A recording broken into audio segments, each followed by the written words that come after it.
10의 20승 되는 일렉트론 볼트를 가진 입자인데 네. 질량은 굉장히 조금만 에너지를 가져가고 나머지는 다 운동 에너지를 가져간단 말이에요. 얘가 네. 엄청 센 애예요. 네. 그러면은 옆에서 이 자기장들이 때려요. 그래도 뭐지 간지럽네 이러는 거죠. 그러니까 방향이 안 바뀌는 거예요. 얘는. 바뀌긴 하는데 약간 간지러워하면서 조금만 바뀌는 거죠. 이렇게 해서 봤는데 이 친구를 쭉 따라서 그려봤어요. 그래서 네. 그 트레이싱을 해봤더니 거기 아무것도 없어.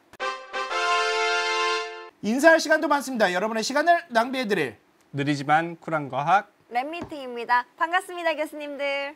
반갑습니다. 반갑습니다. 지난번에 출연을 해주셨을 때 용어를 또 하나 만들었거든요. 매우 고에너지. 그거 고에너지가 있었고 그렇죠. 그리고 초고 에너지가 있는데 이게 ultra high energy. 그 고, 사이에 그 사이가 없었어. 맞아요. very high energy. 근데 저번에 정한 그 매우 고에너지를 네. 제가 정말 네. 계속 쓰고 있어요. 제 학생들도 다 매우 고에너지로 하고 있어요. 아 좋습니다. 와. 매우고 에너지. 네. 그러니까 여러분들이 만들어주신 그 용어가 이제 우리나라에서 정식 용어로 쓰일 예정입니다. 근데 쓰고 있어요. 왜냐면 제가 쓰고 있기 때문에.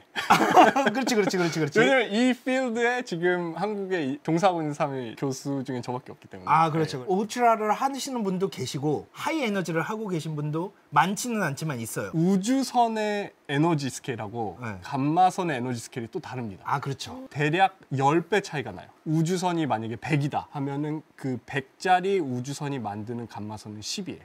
그 에너지 영역을 연구하시는 혼자예요. 그러니까 내가 쓰면 용어가 된다가 되는 거지. 근데 그러면은 그 에너지를 실현시키는 게 가능한 거예요? 오는 거니까 우주에서 오니까. 그러니까 우리가 근데 만들어낼 순 없잖아. 지금 그러니까, 없죠. 못 만들죠. 인류가 만들 수 있는 최대 에너지가 대략 10TeV까지, 저희가 보는 게 수백 수백 TeV까지.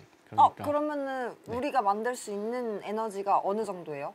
이거를 한 이 정도 높이에서 발에 떨어뜨리는 에너지기는 한데 여기 원자며 분자며 이게 지금 셀 수가 말도 안 없잖아. 근데 그거를 하나가 갖고 있는 거야. 입자 하나가. 그 핸드폰이 떨어지는 정도의 에너지랑 에너지를, 같은 에너지를, 같은 에너지를 하나의 입자 가지고 있는 상태인 거죠. 3개월이나 지나가지고 기억을 못 하신 분들 많을 것 같아서 이거 첫 슬라이드부터 좀 설명을 드리면, 제가 박사생일 때 찍은 사진이고, 기억나시죠? 이 물탱크라고 제가 설명드렸었는데 네. 왼쪽 위에 있는 호크라고 써 있는 High Altitude Water Cherenkov Observatory라는 실험이고요. 오른쪽 위에 있는 SWGO 같은 경우는 이 호크 실험을 그대로 본따서, 이게 북반구에 있거든요. 그래서 남반구에다가 지으려는 실험이어서 거기에도 제가 소속이 되어 있어서. 저게 지금 멕시코에 있는 거죠? 네, 호크는 멕시코, 네. SWGO는 후보군이 칠레, 아르헨티나, 페루. 칠레의 거의 80%라고 본다. 오. 네. 이게 미국이 굉장히 많은 자원을 이제 댈 거거든요. 네. 네. 근데 미국은 환경 파괴를 굉장히 중요시 여겨요. 페루는 땅을 1m만 파면 그 마야 문명이 그런 거 계속 나와요.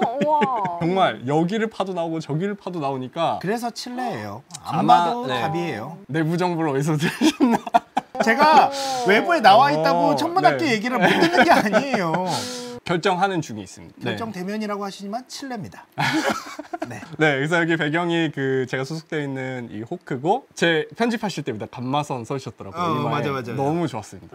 제가 저번에 감마선의 기억자도 꺼내지 못하고 끝나버렸잖아요. 그렇죠. 그래서 요번에도 좀 부탁드릴게요. 네, 감마선 감마선. 제가 사실 저번에 항성님이 저한테 아마테라스 그렇죠, 얘기하게 그렇죠. 하고 본인이 했다, 저 뒤통수 맞았다 이런 얘기를 했는데, 사실은 제가 이제 그 스토리텔링을 좀 중요시 여겨요. 제가 그래서 좀 떡밥을 여기저기 사실 준비를 해서 뿌려놓은 거였어요. 그때. 네. 그러고 나서 그걸 잘 숨기기 위해서 항성님 탓을 했던 거죠. 떡밥을 던졌으면 회수를 해야 되잖아. 그렇죠. 던져만 놨어요. 맞아요. 그래서 어디 있는지 몰라. 맞아요. 이번에는 제가 다시 그렇게 할 수는 없으니까, 그러면 이게 떡밥이야 하고 조금이라도 회수를 하고 가는 걸로. 네.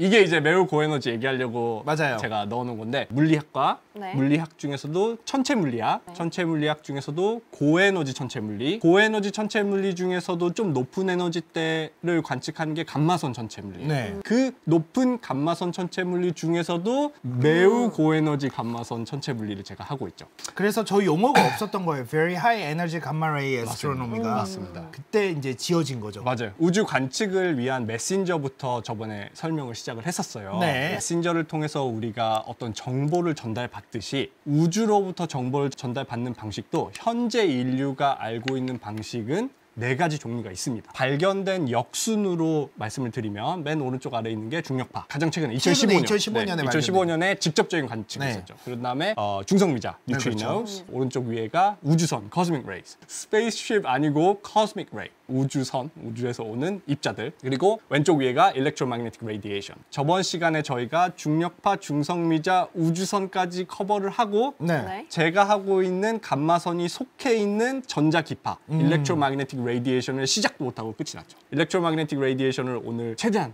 짚고 감마선까지 갈 수 있기를 지금 바라고 있는 상태입니다. 저번에도 그 같은 예시를 드렸는데 너 괜찮아라고 했을 때 다 오케이인데 울먹이는 목소리를 통해서 아 오케이가 아니구나라는 오해를 풀 수 있듯이 이 우주를 관측하는 메신저들도 다 이 한 뜻을 가리키는 듯이 정보들이 오는데 다른 하나에서 이게 아니었구나 하는 경우들이 있어요. 그래서 이 네 가지를 하나의 천체 또는 하나의 천체에서 일어나는 하나의 이벤트를 동시적으로 관측을 하는 게 요즘 트렌드고 아주 중요한 것으로 부상을 하고 있습니다. 이거 관련해서 제가 떡밥을 많이 뿌려놨는데 회수를 못한 거죠. 중력파는 아인슈타인이 예측을 했고요. 어떠한 질량이 있을 때 폭발이라든지 가속이라든지 질량 자체 변화라든지 이런 게 생기면 질량이 결국엔 시공간을 휘게 만드는 것이기 때문에 그 변화로부터 파동이 생기는 게 이제 중력파라고 이제 얘기를 할 수가 있고 그거를 2015년에 관측을 한 거죠. 그렇죠. 그 전에 물론 간접적인 관측이 있었습니다. 그것도 노벨상을 받았는데 2015년에 라이고가 직접적인 관측을 해서 또 노벨상을 받았죠. 근데 이때 아인슈타인이 인류가 멸망할 때까지 절대 관측 못할 거다. 왜냐면 너무 중력파가 약하기 있다고. 때문에. 너무 약하기 때문에. 이거는 기억하실 것 같은데 지구로부터 네. 프록시마 센타우리까지가 4광년인데 그 먼 거리가 사람 머리카락 두께만큼 변화할 정도를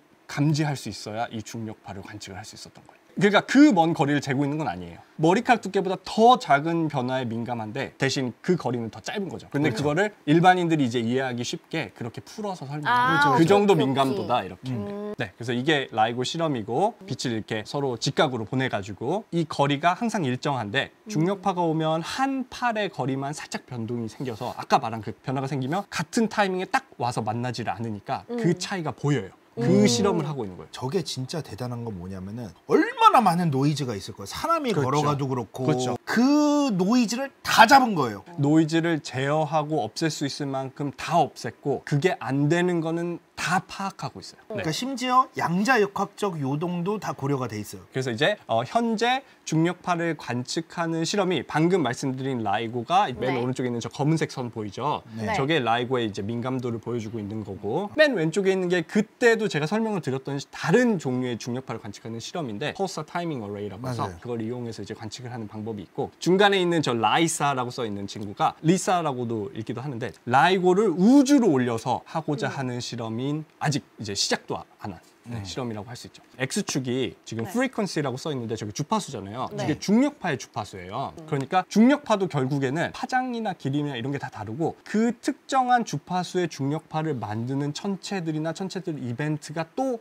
다 정해져 있는 거예요. 라이고가 중력파 이거 봤다고 해서 이제 오케이 끝 이게 아니고 결국에는 그걸 하나하나 다 봐야지 그 천체들에 대한 물리적 이해를 할 수가 있는 거예요. 그렇죠. 봤는데 왜 또 만드냐 이렇게 생각을 하실 게 아니고 이제 막 시작하는 분야라고 생각을 하시면 돼요. 네. 이제 중성미자입니다. 네. 중성미자다. 중성미자인데 왼쪽에 있는 파울리 분이 이제 예측을 했는데 오른쪽에 보이시는 저 베타 분계에서 예측이 됐는데 베타 분계 자체는 중성자가 양성자와 전자로 나눠지는 현상인데 그런데 저렇게 하면 이게 투바디 프로블럼이잖아요. 삼체 요즘 3차가 핫한데 삼체 영화 진짜 재밌게 보고 있어요.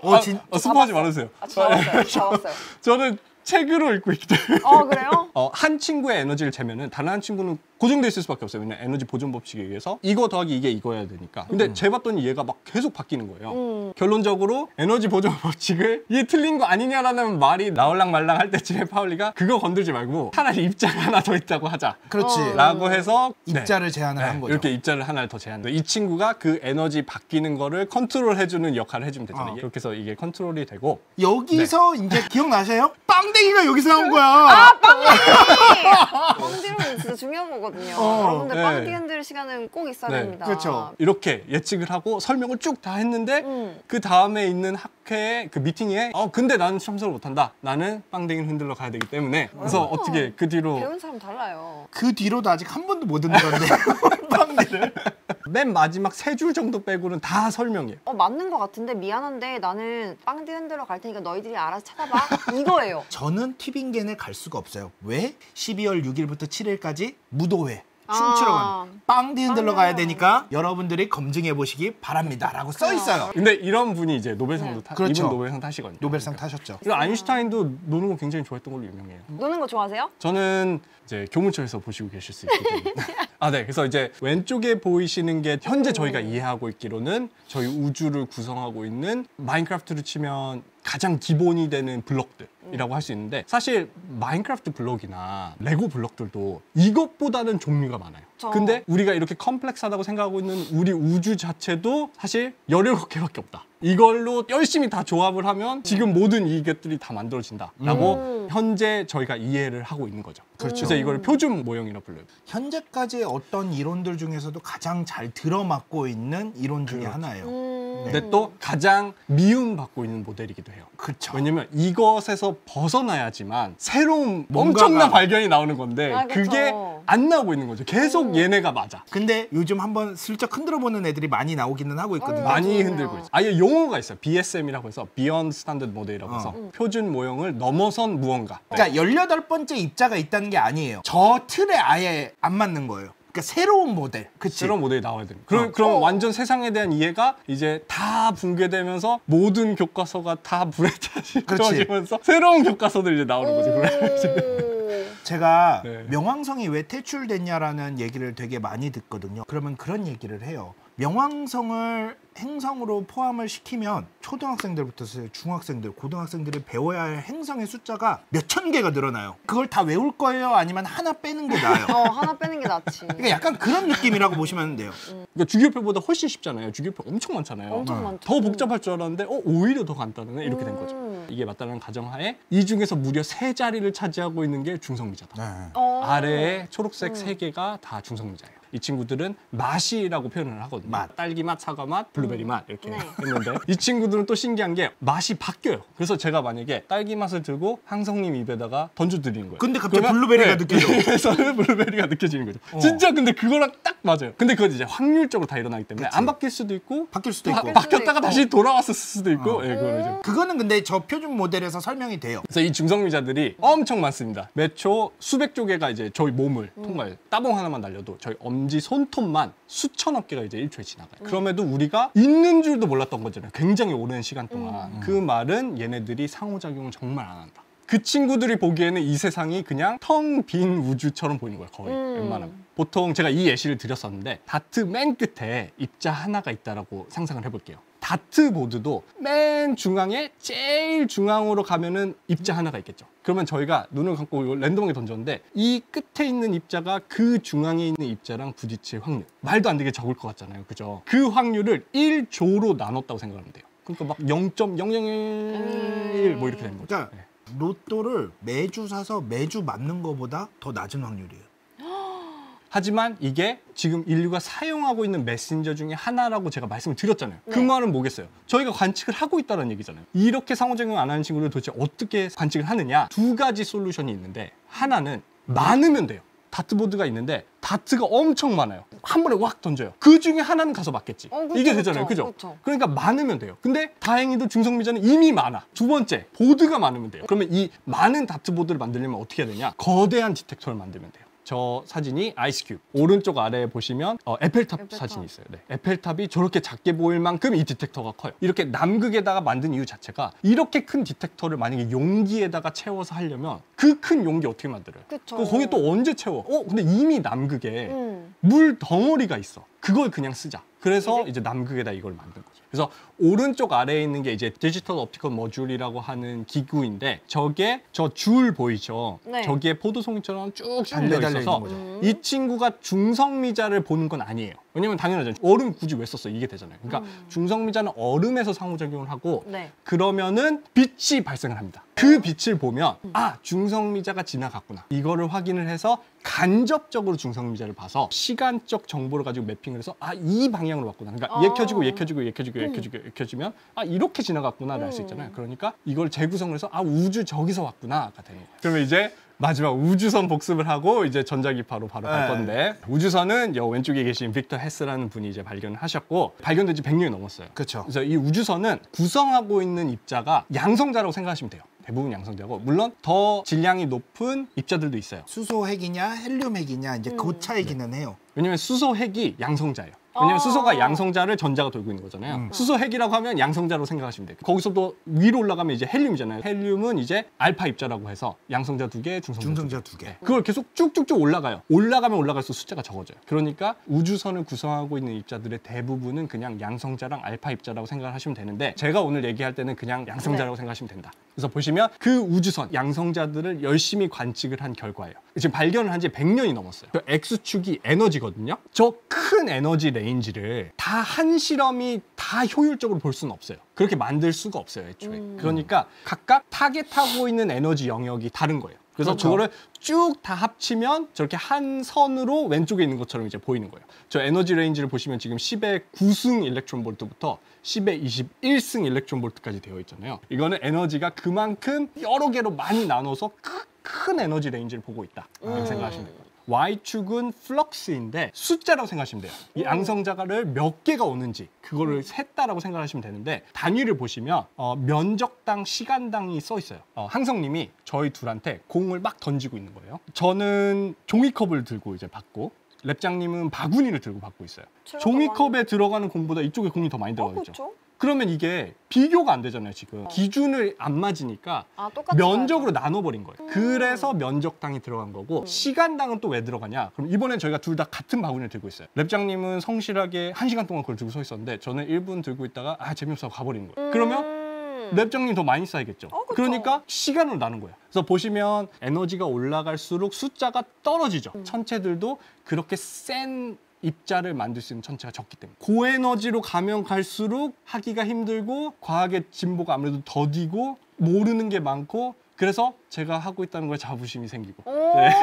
그런데 이런 친구가 진짜 몇 없어요. 이렇게 오랫동안 인류가 관측을 하고 있고 잘 이해하고 있는데 어디서 오는지 몰라요. 100년 넘게 관측을 했는데도 누가 이 입자들을 만들어서 우리한테 이렇게 던져주고 있는지를 몰라요. 그 이유는 다 하전 입자예요. 전하가 있어요, 이 입자들은. 네. 근데 우주는 다 자기장으로 차 있단 말이에요. 그러니까 얘가 방향이 계속 바뀌어요. 그래서 지구에 올 때쯤 되면은 쭉 일직선을 그리면 거기가 아닌 거죠. 이게 지금 현재 이제 우주선을 관측하는 가장 중요한 실험 중에 하나예요. 보시면 저 파란색 부분이 서울 면적이에요. 서울 면적만큼 되는 크기를 실험실로 만들어버린 거예요. 미국에서 사막 한가운데다. 그래서 오른쪽에 있는 저 기구를 막 놓은 거거든요. 그래서 지금 심지어 저거보다 더 크게 위쪽 빨간 거, 아래쪽 빨간 거까지 해서 늘렸어요. 큰 면적으로 보면은 고에너지 입자를 볼 수가 있어요. 고에너지 입자를 보면은 무엇이 좋은가 하면은 이게 저번에 제가 통수를 맞았다고 했던 그렇죠. 아마테라스 입자인데 244 EeV라고 써 있잖아요. 10에 20승 되는 일렉트론 볼트를 가진 입자인데 질량은 굉장히 조금만 에너지를 가져가고 나머지는 다 운동 에너지를 가져간단 말이에요. 얘가 엄청 센 애예요. 그러면은 옆에서 이 자기장들이 때려요. 그래도 뭐지 간지럽네 이러는 거죠. 그러니까 방향이 안 바뀌는 거예요. 얘는. 바뀌긴 하는데 약간 간지러워하면서 조금만 바뀌는 거죠. 그래서 이런 입자들을 관측을 하면 우리가 우주선이 어디서 오는지를 볼 수 있겠다라는 아이디어로 아까 전 슬라이드에 있던 그 실험을 만든 거예요. 그렇죠. 큰 에너지의 입자를 보려고. 만약에 이 디텍터가 작으면 큰 에너지의 입자가 오면 볼 수는 있겠죠. 근데 우리가 확인을 못해. 이게 요만한 거에서 이만한 입자가 왔으면은 내가 이 요만한 건지 이만한 건지 이만한 건지 이걸 모르잖아요. 이렇게 해서 봤는데 이 친구를 쭉 따라서 그려봤어요. 그래서 그 트레이싱을 해봤더니 거기 아무것도 없어. 어떤 천체가 있어야 이 입자를 가속을 해서 빡 쐈을 거 아니에요, 저희한테. 이제 궁금하다. 지금 그 뒤로 이제 막 많은 일들이 일어나고 있죠. 왜일까? 사실은 성간에 존재하는 자기장을 우리가 과소평가했다. 원래 더 셌다. 근데 그거는 아닌 것 같은 게 저에너지 입자들은 또 그대로 움직여요. 또 다른 거는 뉴 사이언스가 있다. 새로운 우리가 모르는 무언가가 있다. 그렇죠. 그 상태인 거예요. 거기서 이제 막 여러 가지가 나오죠. 거기서 사실 과학이 발전을 해요. 맞아요. 네, 그래서 이제 다음으로 가주시면 복습이 끝났습니다. 와! 알게 모르게 떡밥도 많이 다시 던졌어요. 너무 좋습니다. 그래서 이제 바로 전자기파로 넘어갈 거예요. 제가 전자기파 또는 빛 또는 광자 이 용어들을 혼동해서 쓸 건데 다 같은 거라고 생각하시면 돼요. 인사할 시간도 많습니다. 여러분의 시간을 낭비해드릴 느리지만 쿨한 과학 랩미팅이었습니다. 감사합니다, 교수님들. 감사합니다. 감사합니다.